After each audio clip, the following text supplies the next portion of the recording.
¿Qué tal, familia? Dios los siga bendiciendo. Este es nuestro mensaje de mediodía y continuamos con nuestro estudio acerca del libro de Hechos. En esta oportunidad, capítulo 13, versículo desde el 13 hasta el 52. Yo lo voy a leer en la traducción del lenguaje actual y ustedes en casa lo leen en la versión de su preferencia. Pero voy a comenzar la lectura desde el versículo 38 y luego explico el contexto de los versículos anteriores. Versículo 38 hasta el 52, capítulo 13 de Hechos. Comienza. Amigos israelitas, este es el mensaje que anunciamos. Jesús puede perdonarles sus pecados. La ley de Moisés no puede librarlos de todos sus pecados, pero Dios perdona a todo aquel que cree en Jesús. Tengan cuidado para que no reciban el castigo que anunciaron los profetas cuando dijeron: ustedes se burlan de Dios, pero asómbrense ahora y huyan. Tan terribles serán los castigos que les daré a los desobedientes que no van a creerlo, si alguien se los cuenta. Cuando Pablo y sus amigos salieron de la sinagoga, la gente les rogó que volvieran al siguiente sábado y les hablasen más de todo esto. Muchos judíos y algunos extranjeros que habían seguido la religión judía se fueron con ellos. A estos Pablo y Bernabé les pidieron que nunca dejaran de confiar en el amor de Dios.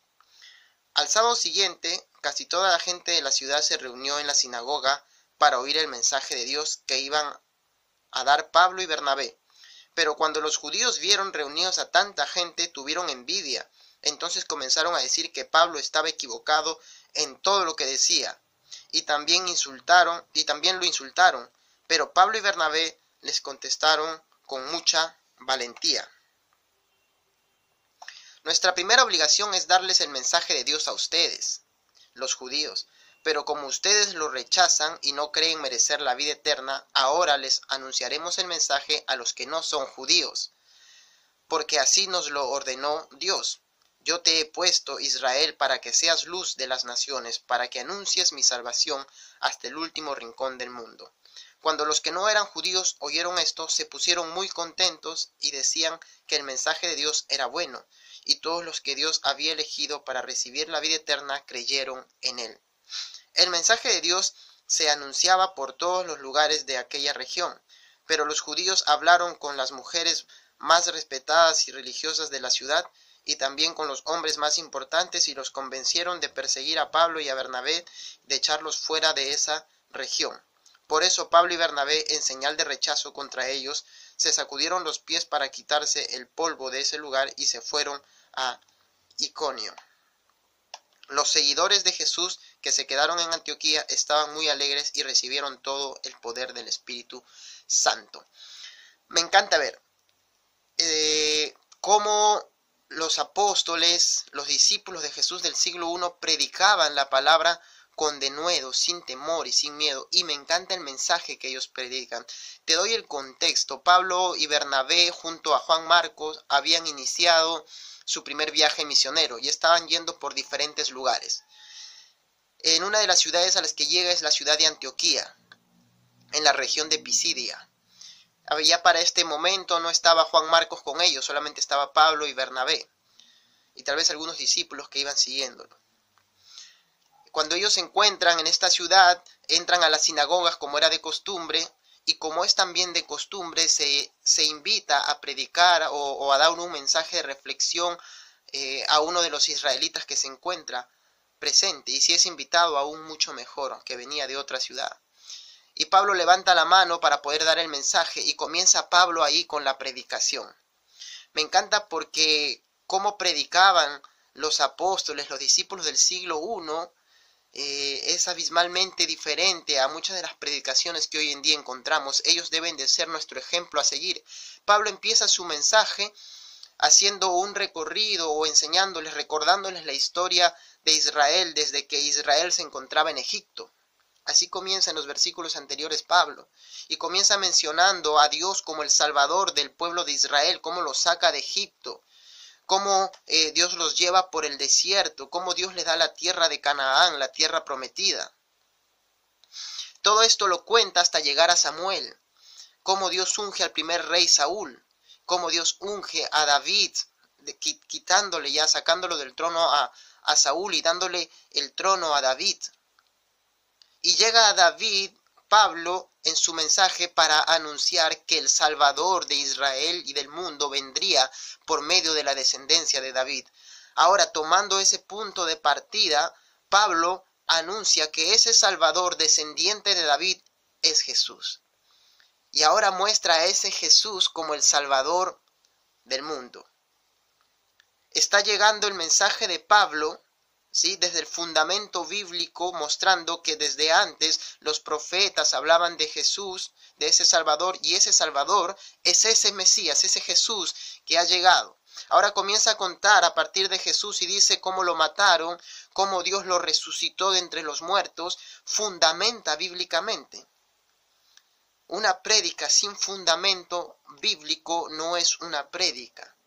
Y Pablo da el fundamento bíblico.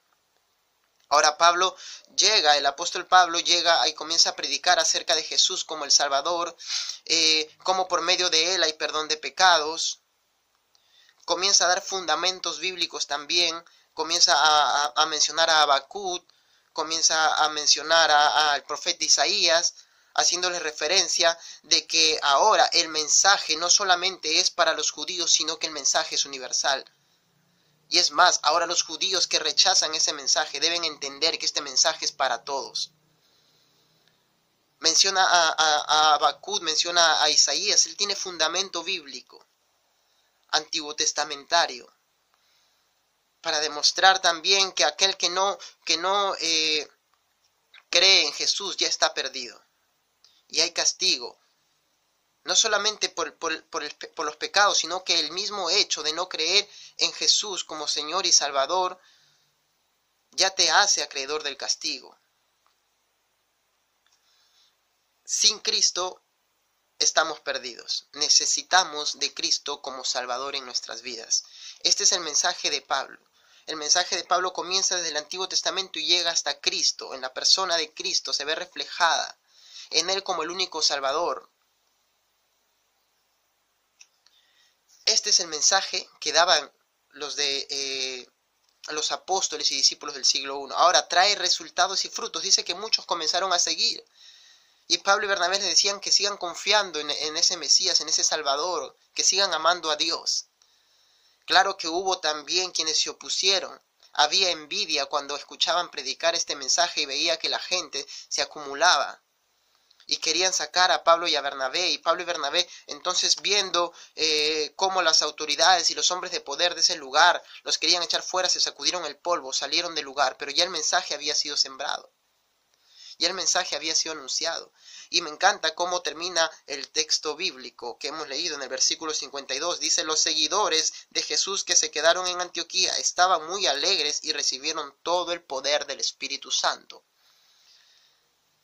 La palabra nunca llega vacía. Ahí estaba el mensaje de Dios, el mensaje de Jesucristo. Habían hombres ahora que habían comenzado a creer en ese Mesías, en ese Salvador, y se habían llenado del Espíritu Santo de Dios. Este es el resultado cuando la predicación tiene como el centro, como la conclusión misma, a Cristo, y cuando está fundamentado en las Escrituras, cuando tiene un mensaje que tiene fundamento bíblico, y es lo que hacía Pablo y todos los apóstoles. Seamos nosotros entonces ejemplo a seguir de ellos, imitadores de su predicación, que sea bíblica y que tenga a Cristo como el centro y no al hombre, a Cristo como el Señor y Salvador. Sigamos el ejemplo de los discípulos y apóstoles del siglo I. Familia, Dios los siga bendiciendo. Este ha sido nuestro mensaje de mediodía.